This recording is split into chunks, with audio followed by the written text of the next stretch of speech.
ser bakom startbilen så ringer ett David Sisu, 2 Orneas, 3 Perfectly Enough, 4 Bradley Bellew, 5 Showtime, 6 Candor Hall, 7 Herbie Seas, 9 On Track Piraten, 10 Rusty Dust.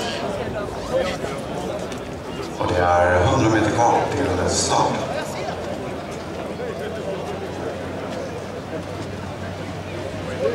De är iväg.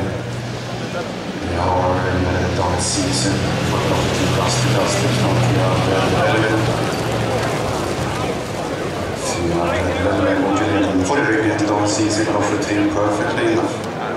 Vi har sen i andra spår 6 Candor Hall, och för 2 Orneas. Vi har ingen som tredje häst, 9 Track Piraten.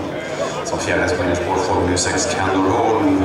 Var det Sindri 7 Herbie Seas, ytterligare man avslutas av 5 Showtime. I täten 4 Bradley Bellew. Leder med ett David Sisu i rygg.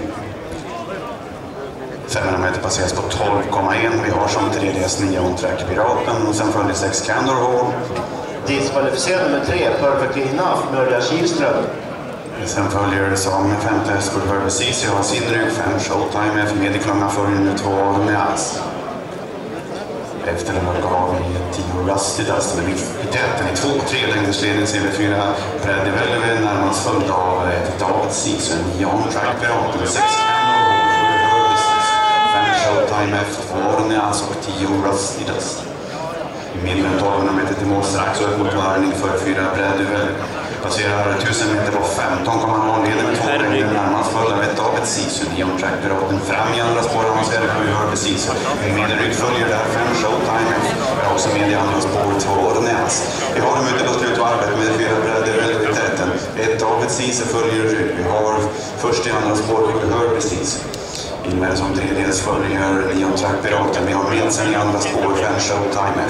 Sen följer 6 Candor Hall. Vi har 2 Orneas och vi har 10 Rusty Dust. Vi har dem ute nu på den sista bortenloppssidan. I 2 längdersledning har vi 4 Bradley Bellew. Närmast följd av ett David Sisu, 7 Herbie Seas har vi i andra spår. Vi har sen med i andra spår 5 Showtime. Vi har som fjärde häst nu 9 On Track Piraten.